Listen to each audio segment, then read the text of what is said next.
इंतखाबात के लिए वोटिंग आज पार्लियामेंट हाउस और रियासती मुकन्नना के अहाते में सुबह 10 बजे से शाम 5 बजे के दरमियान होगी पोलिंग। 21 जुलाई को होगी वोटों की गिनती। एनडीए उम्मीदवार द्रौपदी मुर्मू और हिज़्ब इख्तिलाफ के उम्मीदवार यशवंत सिन्हा के दरमियान है मुकाबला। पार्लियामेंट के मॉनसून इजलास का आज से हो रहा है आगाज। इजलास के दौरान पेश किए जाएंगे 32 बिल। वजीर खारजा एस जयशंकर बड़े पैमाने पर तबाही फैलाने वाले हथियारों और उनकी डिलीवरी सिस्टम्स पर गैर कानूनी सरगर्मियों की मुमानियत तरमीमी बिल 2022 राज्यसभा में करेंगे पेश। एनडीए के नायब सदारती उम्मीदवार जगदीप धनखड़ आज कागजाती नामजदगी करेंगे दाखिल, जबकि अपोजिशन उम्मीदवार मार्गरेट अल्वा मंगल को भरेंगे अपना पर्चा। 6 अगस्त को होंगे इंतखाबात। वजीर आजम नरेंद्र मोदी आज नई दिल्ली में naval innovation indigenisation organisation symposium Swavalamban से करेंगे खिताब। स्प्रिंट चैलेंज की भी करेंगे नकाब कुशाई। बहरिया में देसी टेक्नोलॉजी के इस्तेमाल को फरोग देना है इसका मकसद।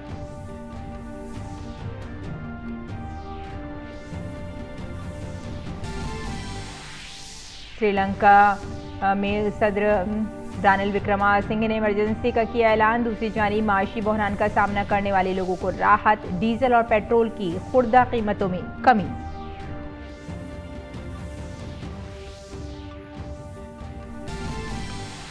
और मैनचेस्टर वनडे में भारत ने इंग्लैंड को 5 विकेटों से शिकस्त देकर सीरीज पर किया कब्जा। गुज़िश्ता 8 बरसों से बाहमी सीरीज जीतने वाली दूसरी टीम बनी भारत। सीरीज जीतने के बाद टीम इंडिया ने मनाया जश्न।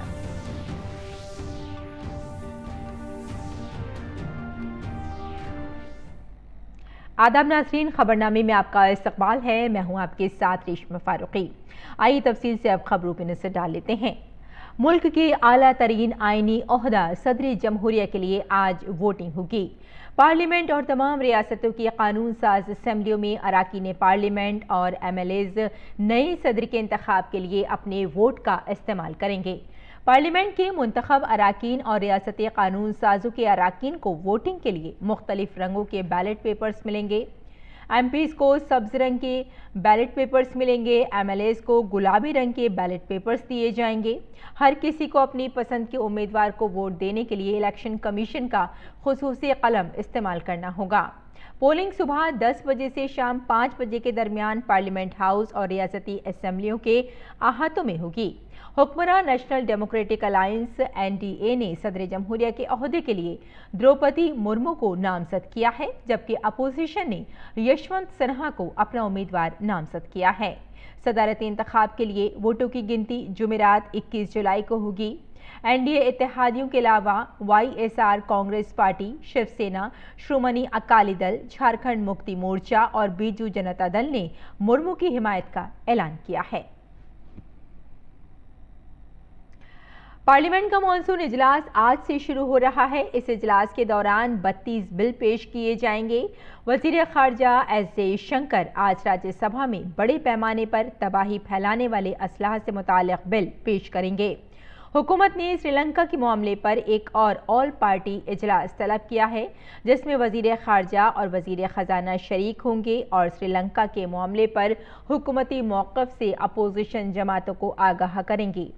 पार्लियामेंट का मॉनसून इजलास आज 18 जुलाई से शुरू होकर 12 अगस्त तक जारी रहेगा।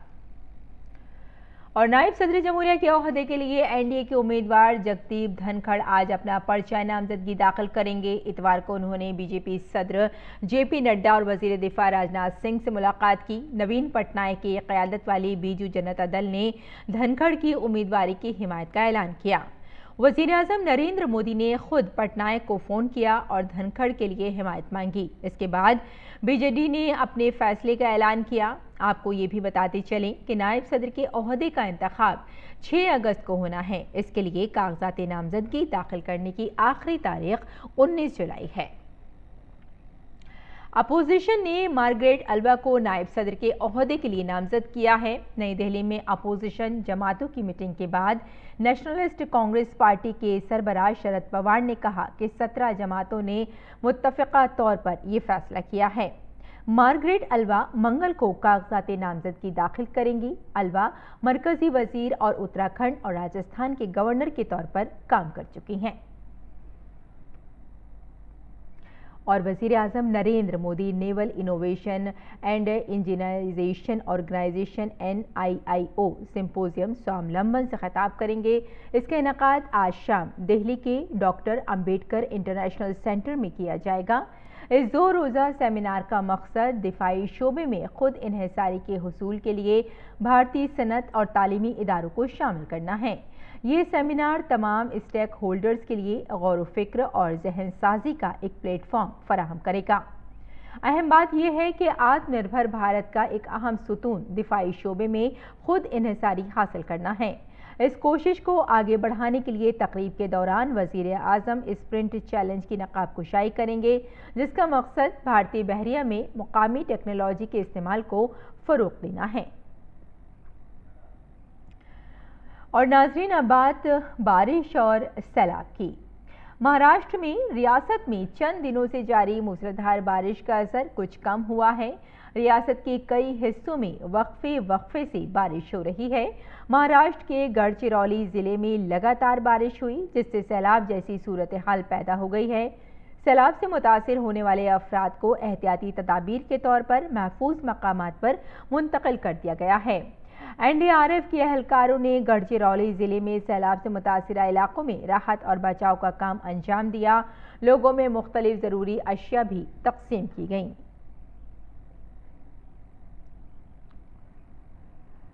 और आसाम में सैलाब की सूरत हाल में मजीद बेहतरी आई है। इसके साथ ही कई दरियाओं के पानी की सतह में भी कमी आई है, लेकिन आसाम के विश्वनाथ जिले में सैलाब की सूरत हाल बदस्तूर जारी है। सैलाब की वजह से लोगों को शदीद मुश्किलात का सामना है। सैलाब से मुतासिरा इलाकों में राहत रसानी का काम जारी है। आवाम को इमदादी सामान और सेहत की सहूलियात फराहम की जा रही हैं। इलाकाई मौसमियाती मरकज़ ने रियासत में अगले चंद दिनों तक मूसलाधार बारिश की पेशगोई की है। और चंडीगढ़ में गुज़िश्ता चंद दिनों से हो रही मुसलसल बारिश की वजह से सुखना झील के पानी की सतह में इजाफा हुआ है। बारिश के हवाले से इंतजामिया को अलर्ट भी जारी कर दिया गया है। चंडीगढ़ के कई इलाकों में मुसलसल बारिश की वजह से पानी जमा हो गया है। साथ ही लोगों को आमद-रफ्त में दुश्वारी का भी सामना है। ओडिशा के कई इलाकों में शदीद बारिश की वजह से लैंडस्लाइडिंग की इत्तला मिली है। रियासत में मुसलसल बारिश ने मामूलाती ज़िंदगी को दरहम बरहम कर दिया है। लजपति ज़िले में मिट्टी के तोदे गिरने से कई मकामात को नुकसान भी पहुंचा है। इसके साथ ही कुछ अजला में बारिश की वजह से कई सड़कें ज़ेर-ए-आब आ गई हैं और उन्हें नुकसान पहुंचा है। ओडिशा के कई इलाकों में भी शदीद से शदीद तरीन बारिश हुई है, जिससे कई मकामात पर पानी जमा हो गया है। कालाहांडी जिले की अहम सड़कों पर भी पानी जमा हो गया है। राजस्थान के कई हिस्सों में बारिश की वजह से आम जिंदगी मुतासिर हुई है। पानी जमा होने से लोगों को शदीद मुश्किलात का सामना है। धौलपुर शहर की सड़क के कई हिस्सों में बारिश हुई। बारिश के बाईस सड़कें पानी में डूब गईं। और गुजरात के दाहोद ज़िले में मंगल महोदी रेलवे स्टेशन के करीब कल रात तकरीबन 1 बजे मालगाड़ी पटरी से उतर गई। मालगाड़ी पटरी से उतरने के बाद रेल ट्रैफिक में खलल पड़ा है। फिलहाल रेल ट्रैफिक को बहाल करने की कोशिशें जारी हैं। अभी तक हादसे में किसी जानी नुकसान की इत्तला नहीं मिली है। आज सावन का पहला पीर है। भगवान शिव को जल चढ़ाने के लिए सुबह से ही शिवालयों पर अकीदतमंदों का हुजूम है। हर जानिब भोलेनाथ के नारों की गूंज सुनाई दे रही है। शिव मंदिरों में कायम शिवालयों को अच्छी तरह से सजाया गया है। सुबह से ही मंदिरों में अकीदतमंदों का हुजूम है। वाराणसी में अकीदतमंद दरियाए गंगा में मुक़द्दस स्नान कर रहे हैं। इस दौरान झारखंड के देवघर में बाबा बैद्यनाथ धाम मंदिर में भी अकीदतमंद पहुंचे। देर रात से ही मंदिर में अकीदतमंदों के जमा होने का सिलसिला शुरू हो गया था। अकीदतमंदों ने मंदिर पहुंचकर भोलेनाथ का जलाभिषेक किया। और अब बात करते हैं बैनुल-अक़वामी खबरों की। श्रीलंका के कारगुजार सदर रानिल विक्रमासिंघे ने मुल्क में इमरजेंसी का ऐलान कर दिया है। उन्होंने इतवार की रात देर गए एक ऑर्डिनेंस के जरिए इमरजेंसी का ऐलान किया। ऑर्डिनेंस में विक्रमासिंघे ने मुल्क की दाखिली सलामती को बरकरार रखने और नाक़िस अमन व अमान के साथ साथ मुल्क में ज़रूरी अशिया की सप्लाई को बहाल करने के लिए हंगामी हालत का ऐलान किया है। श्रीलंका की सरकारी मिल्कियत वाली सैलून पेट्रोलियम कॉरपोरेशन और लंका इंडियन ऑयल कॉरपोरेशन ने ईंधन की खुर्दा कीमत कम करने का फैसला किया है। ऑक्टेन 92 पेट्रोल की कीमत में 20 रुपये फी लीटर की कमी और नई खुर्दा कीमत 450 रुपये होगी।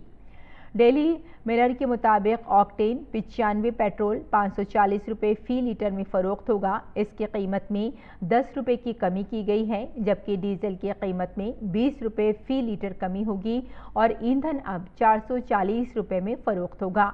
10 रुपये की कमी के बाद सुपर डीजल की कीमत 510 रुपये फी लीटर हो जाएगी। बिजली और बिजली की वजारत ने 21 जुलाई से ईंधन की तकसीम को हमवार करने के लिए एक नया डिजिटल निज़ाम भी मुतारिफ कराया है। श्रीलंका को फरवरी से ईंधन की शदीद क़िल्लत का सामना है।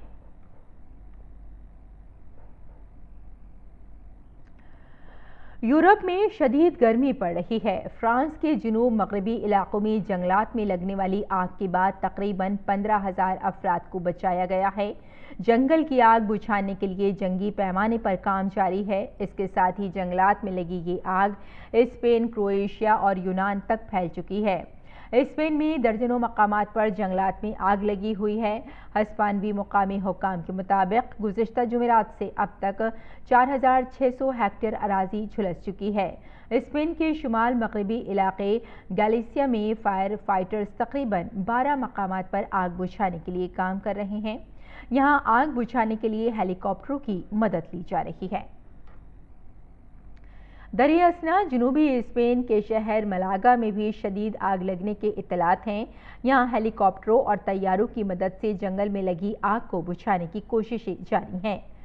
सेरा डी मेजाज पहाड़ों के आसपास रिहायशी इलाकों के करीब आग लगने के बाद हुक्काम ने बताया कि एहतियाती तौर पर निकाले गए 3,000 अफराद में से 2,000 अफराद अपने घरों को वापस आ चुके हैं।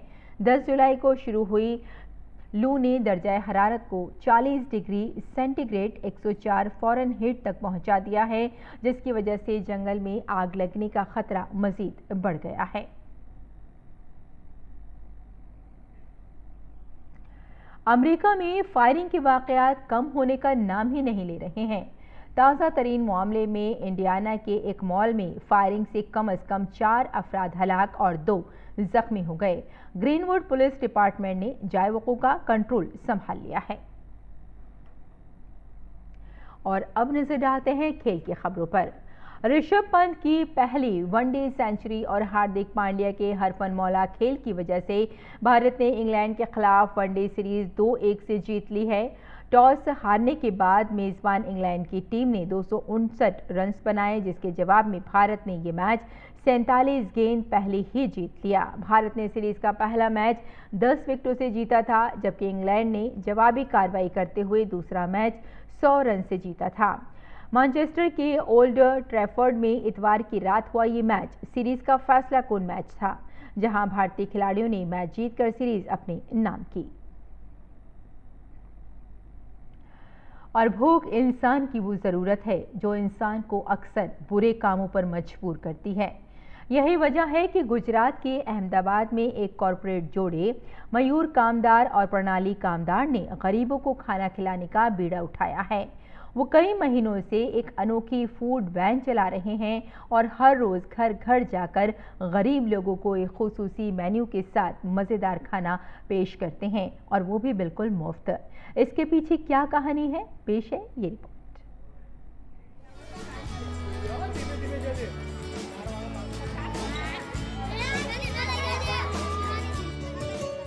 इडली, डोसा, पिज्जा, चाउमीन और आइसक्रीम खाती है बच्चे। इन बच्चों की ये प्यारी सी मुस्कान उस इत्मीनान को बयां कर रही है जिसे खाने का तस्वुर भी ये लोग नहीं कर पाते हैं।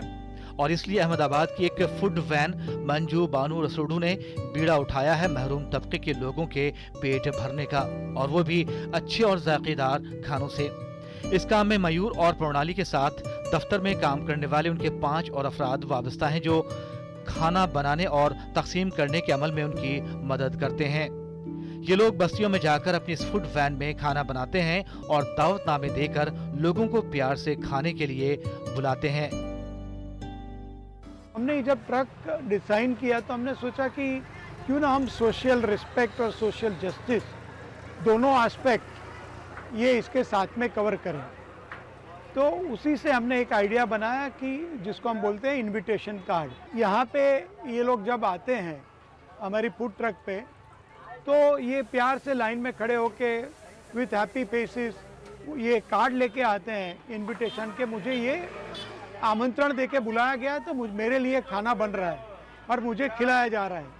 तो एक अंदर एक संतोष की भावना होती है कि मैंने कुछ अच्छा खाना खाया और मुझे प्यार से खिलाया गया।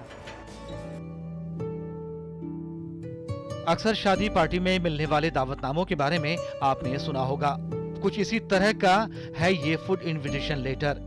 इसके लिए ये लोग एक दिन पहले अहमदाबाद और गांधीनगर की बस्तियों में जाकर दावतनामे तकसीम करते हैं और लाउड स्पीकर से भी ऐलान किया जाता है। फिर अगले दिन अपनी वैन के साथ वहां पहुंचकर लोगों के सामने ताज़ा खाना पकाया जाता है और खुशी से खिलाया जाता है। ये एक अलग और अनोखी कोशिश है लोगों को इज्जत और एहतराम के साथ खाना खिलाने का। इस तरह ये लोग रोजाना सुबह शाम 700 से 900 लोगों को खाना खिलाते हैं। मयूर और प्रणाली अपनी आमदनी का तकरीबन 75% हिस्सा इस नेक काम के लिए खर्च कर देते हैं। उनके अज़्म को देखते हुए अब दीगर लोग भी मदद के लिए साथ आने लगे हैं। नॉर्मली 600 से लेके 1000 तक हम खाना बनाते हैं। कभी कभी मैं अपने हाथ से बना लेती हूँ कुछ ना कुछ। पूरे हमने तो कॉन्ट्रैक्ट दिया हुआ है, तो वो लोग हैं इतने सारे कुक और सब है, फिर भी कभी इच्छा हो जाती है नहीं ये मैं बना के देती हूँ। बस वही है मेरे लिए, बस बनाना और खिलाना। कोई भूखा न सोए, अपनी मां के इस ख्वाब को हकीकत में तब्दील करने वाली ये जोड़ी अपने काम के साथ साथ रोजाना प्यार और खुशी से इन बच्चों की मुस्कान की वजह बनती है। मेन्यू में जब डोसा, पिज्जा, आइसक्रीम जैसी पसंद की चीजें इन्हें खाने को मिलती हैं तो उनके चेहरे पर इत्मीनान नजर आता है। समाज में लोगों को इज्जत के साथ अपने नए अंदाज में खाना खिलाने का ये तरीका मंजू बानू रसोड़ू को खास बनाता है। छीनकर खाने वाले का कभी पेट भरता नहीं और बांट कर खाने वाला कभी भूखा मरता नहीं। इसी बात को सही मानों में साबित करके दिखा रही है अहमदाबाद की ये जोड़ी, जो दूसरे लोगों को भी समाजी काम करने की तरगीब दे रही है। लक्ष्मण राजपूत के साथ सुमन बुराना की रिपोर्ट, डीडी न्यूज उर्दू खबरें। और वज़ीर आज़म की सिंगल यूज़ प्लास्टिक को मरहलेवार ख़त्म करने की अपील के बाद माहौलियात, जंगलात और मौसमियाती तब्दीली की मरकज़ी वजारत ने 1 जुलाई से सिंगल यूज़ प्लास्टिक पर मुकम्मल पाबंदी आयद कर दी है। CPCB ने इस सिलसिले में एक जामे रहनुमा खतूत भी तैयार किए हैं। अब सिंगल यूज़ प्लास्टिक की अशिया को मरहलेवार ख़त्म करने की न सिर्फ सख्त निगरानी की जा रही है, बल्कि दुकानदारों और सार्फिन को भी इससे आगाह किया जा रहा है। पेश है ये खुसूसी रिपोर्ट। 1 जुलाई से माहौलियात, जंगलात और मौसमियाती तब्दीली की मरकजी वजारत के तहत आने वाले CPCB ने शनाख्तशुदा सिंगल यूज़ प्लास्टिक अशिया की तैयारी, दरामद, ज़ख़ीरा अंदोज़ी, तकसीम, फ़रोख्त और इस्तेमाल पर पाबंदी आयद कर दी है, जिनमें अफादियत कम और आलूदगी फैलाने की गुंजाइश ज़्यादा है। एक बार इस्तेमाल होने वाली प्लास्टिक की जिन अशिया पर पाबंदी लगाई गई है वो इस तरह है: ईयरबड, गुब्बारा, कैंडी, आइसक्रीम, प्लेट, कप, गिलास, कांटे, चम्मच, चाकू, ट्रे, मिठाई के डब्बे, दावतनामा खत, सिगरेट के पैकेट। शनाख्तशुदा अशिया की सप्लाई को महदूद करने के लिए कौमी, रियासती और मकामी सतहों पर हिदायत जारी की गई हैं।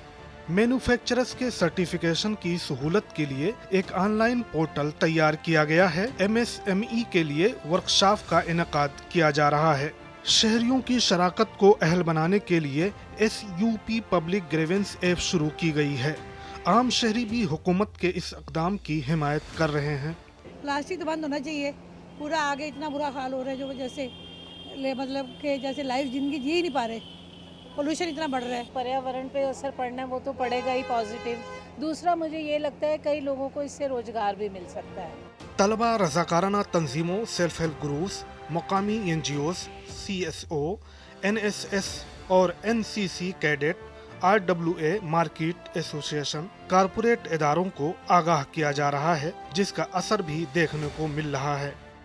1 तारीख से हमने कॉटन बैग चालू कर दिया, यहाँ लगा हुआ। तो मेरी गुजारिश है कि आप जो है सभी लोग जो है पन्नी को छोड़ करके पेपर का इस्तेमाल करना शुरू करें। इससे इन्वायरमेंट हमारा बचेगा, काफ़ी जो है हद तक जो है काफ़ी फ़ायदा होगा और जो पोल्यूशन हो रहा है वो भी ख़त्म हो जाएगा। हुकूमत ने हर सतह पर सिंगल यूज़ प्लास्टिक अशिया के इस्तेमाल को मरहलावार ख़त्म करने के लिए स्ट्रेटेजिक इक़दाम किए हैं, लेकिन इस मुहिम को कामयाब बनाने के लिए आवाम का ताउन ज़रूरी है। मकामी सतह पर सिंगल यूज़ प्लास्टिक की अशिया के इस्तेमाल के संगीन नताइज को भी समझना वक्त की ज़रूरत है। जहां एक तरफ दुकानदार अब प्लास्टिक के वस्तुओं का प्रयोग करने से बच रहे हैं, वहीं दूसरी तरफ ग्राहक भी अपना सहयोग उसमें दे रहे हैं। तो कुल मिलाकर के देखा जाए तो ज़मीनी स्तर पर अब सिंगल यूज़ प्लास्टिक के खिलाफ जंग में आम आदमी भी सहयोग कर रहे हैं। कैमरामैन प्रमोद नेगी के साथ चंद्रशेखर, DD न्यूज़, दिल्ली। और नाज़रीन, अब बात करते हैं टीकाकारी मुहिम की। अगर हदफ बड़ा हो तो कामयाबी बेमिसाल मिलती है। भारत ने कोविड वैक्सीनेशन में नया रिकॉर्ड कायम किया है। भारत 200 करोड़ कोविड-19 वैक्सीनेशन का संगे मील हासिल करने वाला पहला मुल्क बन गया है। सिर्फ 18 महीनों के अंदर भारत ने 200 करोड़ कोविड वैक्सीन की खुराक के आदद-ओ-शुमार को अबूर कर लिया है। मुल्क की कोविड वैक्सीनेशन मुहिम 16 जनवरी 2021 को शुरू हुई थी। इब्तदाई तौर पर ये वैक्सीन सेहत की देखभाल करने वाले कारकुनों को दी गई। इसके बाद 2 फरवरी 2021 से फ्रंट लाइन वर्कर्स और 1 मार्च से 60 साल से ज़्यादा उम्र के अफराद और 45 साल से ज़्यादा के शदीद बीमार अफराद को वैक्सीन दी गई। 1 अप्रैल से 45 साल से ज़ायद उम्र के तमाम अफराद की वैक्सीनेशन शुरू हुई।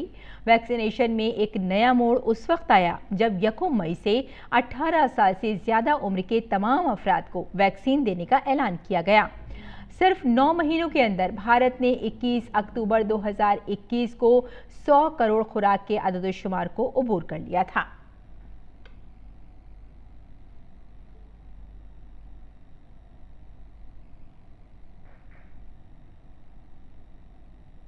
और नाज़रीन, पेश है दिल्ली से शाये कुछ उर्दू अखबारात का मुख्तसर जायजा।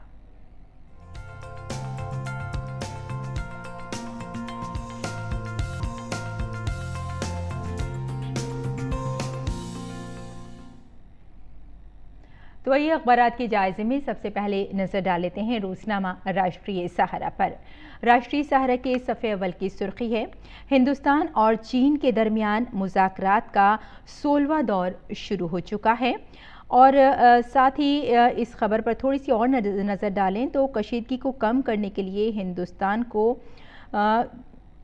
कहीं ना कहीं इलाके में पेट्रोलिंग पॉइंट पर भी नज़र रखनी होगी और साथ ही फ़ौजियों की वापसी के लिए भी दबाव डाला जाएगा।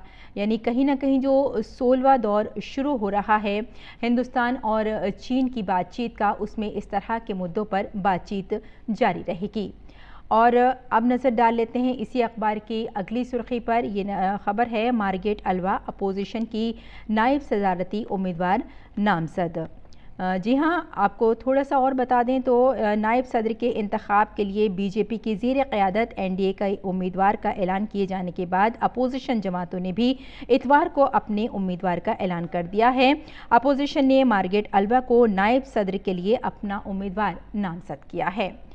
और अब नज़र डाल लेते हैं इसी अखबार की एक और सुर्खी पर। तो नाजरीन, ये जो अगली ख़बर है इसी बता दें आपको कि मोदी आज बहरिया के स्वावलंबन सेमिनार से खिताब करेंगे। वज़ीर आज़म नरेंद्र मोदी इस प्रोग्राम में आपको यहाँ ये भी बताते चलें कि स्प्रिंट चैलेंज का भी नक़ाब कुशाई करेंगे। बहरिया में देसी टेक्नोलॉजी के इस्तेमाल को फ़रोग़ देना इसका मकसद है। और अब नज़र डाल लेते हैं रोज़नामा हिंदुस्तान एक्सप्रेस पर। आप उनको बता दें कि हिंदुस्तान ने 200 करोड़ अफराद को वैक्सीनेशन की फराहमी का रिकॉर्ड बना लिया है। ये एक खुशाइन बात है और भारत के लिए एक बहुत बड़ी ये कामयाबी मानी जा रही है और वज़ीर आज़म नरेंद्र मोदी की क़यादत में इसका होना एक बड़ी बात है। और अब नज़र डाल लेते हैं रोज़नामा इनकलाब पर। रोज़नामा इनकलाब की सुर्खी है कि हुकूमत हर मसले पर बहस के लिए तैयार, अपोजिशन का ताउन दरकार है। और बताया जा रहा है कि हुकूमत जो है हर तरह के मसले पर बातचीत करने के लिए पूरी तरह से तैयार है, अगर हुकूमत के साथ साथ जो अपोजिशन है वो उसका साथ देती है। और नाज़रीन अब नज़र डाल लेते हैं इसी अखबार की एक और सुर्खी पर। आपको बता दें कि आज से पार्लियामेंट का मॉनसून इजलास का आगाज़ हो रहा है, जिसमें कई मुद्दों पर बातचीत जारी रहेगी। तो नाज़रीन ये था अखबारात का मुख्तसर जायज़ा और आइए अब लौटते हैं बुलेटिन की तरफ और नज़र डाल लेते हैं मौसम के मिजाज पर।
और नाज़रीन अब वक्त हो चला है आपसे रुखसत होने का, लेकिन इससे पहले आइए आपको लिए चलते हैं जापान के शहर क्योटो, जहां ज़ियोन फेस्टिवल ने शायकीन का दिल जीत लिया है। सयाहों समेत यहां आने वाले दीगर लोगों ने रंग बिरंगी झांकियों का खूब लुत्फ़ उठाया। आप भी इनसे महसूस हों और हमें यहीं इजाज़त दें। आदाब।